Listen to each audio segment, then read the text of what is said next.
he asked. Esther looked away with shame in her face. Daniel took one careful step closer. "It's okay," he said gently. "I'm not here to hurt you. I just saw you eating food from the trash and I can tell your baby is hungry. I can buy you some food."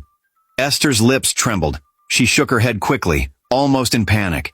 She refused to believe that a random stranger would offer to buy them food without her asking, when the other people she asked turned her away rudely. "No, sir. I'm fine. I don't have anything to give you in return," she answered. But she was not fine at all. The baby in her arms began to cry again, but seriously this time. Daniel's heart twisted at the cry. He could not bear it.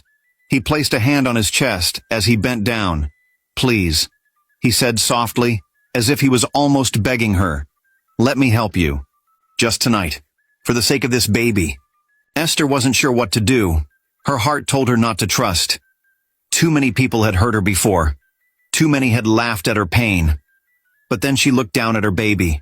His tiny face was red, his cries were weak, his little body shaking with hunger. And she knew she really had no choice, if not for herself, but for the sake of her baby. "I would be very grateful if you can buy us some food," she finally said. Daniel gave a small, gentle smile. He walked to his car and opened the back door. Esther hesitated at first, when she saw the big, shiny SUV that looked too rich and far from her world. But Daniel's voice was calm and kind. "It's okay. You and the baby will be safe. I promise," he said. He carefully helped her inside the car, and for the first time in many months, Esther felt something soft beneath her as she sat on a soft seat. She almost cried again, but she quickly swallowed them down, holding her baby close. Daniel drove through the quiet night until they reached a bright 24-hour eatery. The moment they stepped inside, Esther's nose caught the smell of fresh food and hot stew. Her stomach twisted painfully, reminding her of how long it had been since she last ate. She held her baby tightly and sat quietly in a corner with her head bowed. She didn't want people staring at her as she looked so dirty and different from other people in the eatery. Daniel ordered food and brought it to her table. Esther picked up the spoon. Her hands shook so badly that she almost dropped it. She lifted a small bite to her mouth. The moment the warm food touched her tongue, her eyes filled with tears. Quickly, she turned to her baby and fed him first, watching him eat hungrily. She smiled through her tears when her baby had eaten enough. Then she began to eat too. She ate fast, almost desperately, as if she was afraid the food might vanish any second. Bite after bite, she devoured it, holding her baby close with one hand and the spoon with the other. Daniel didn't speak. He just sat across from her and watched. Tears welled up in his eyes as he watched mother and child eating as if their lives depended on it.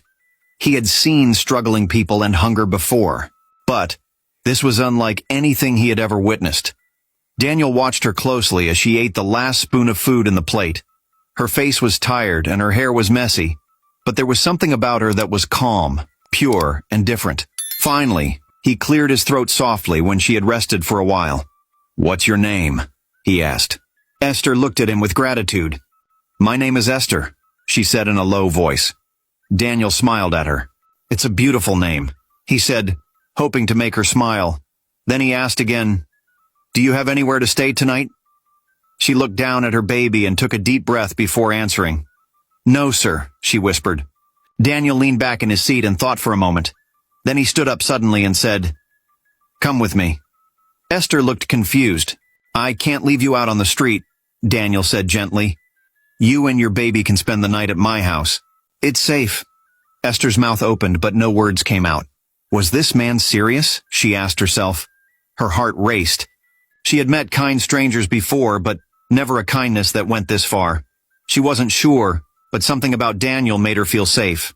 She followed him quietly back to his SUV, holding her baby close. The drive to one of his houses was quiet. Esther kept looking at him, then looking away quickly.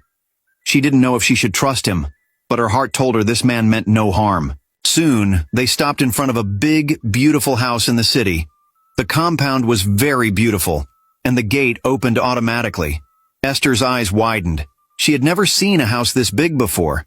It was like something from a dream. Daniel opened the door for her and led her inside. The house was warm, with soft lights and expensive furniture.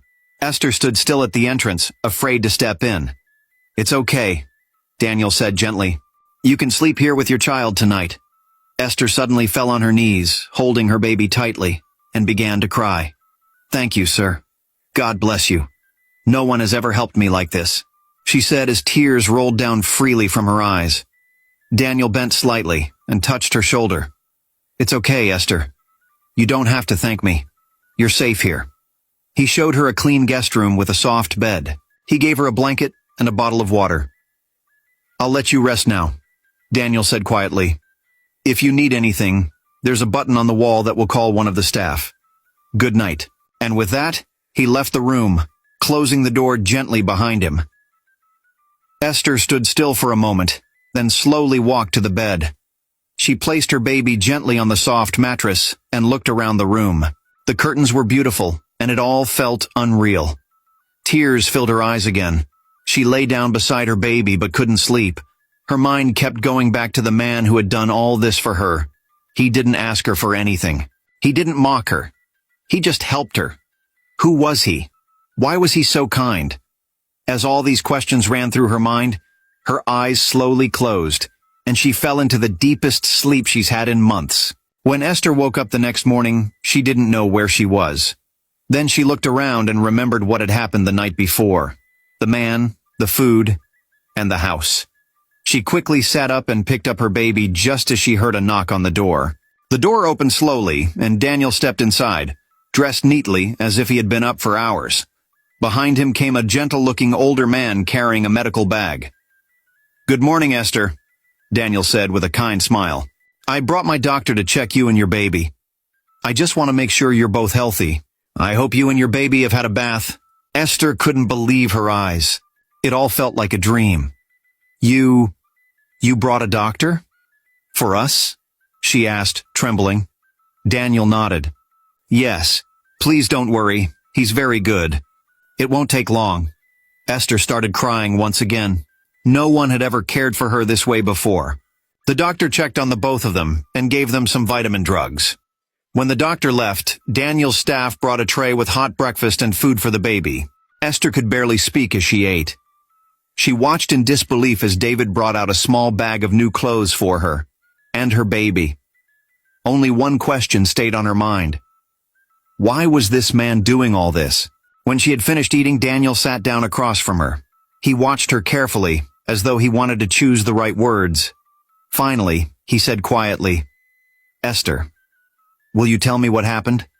Why did I find you last night searching through trash?" Esther was quiet for a moment, then she took a deep breath and held her baby closer to her chest as she began. "I was not always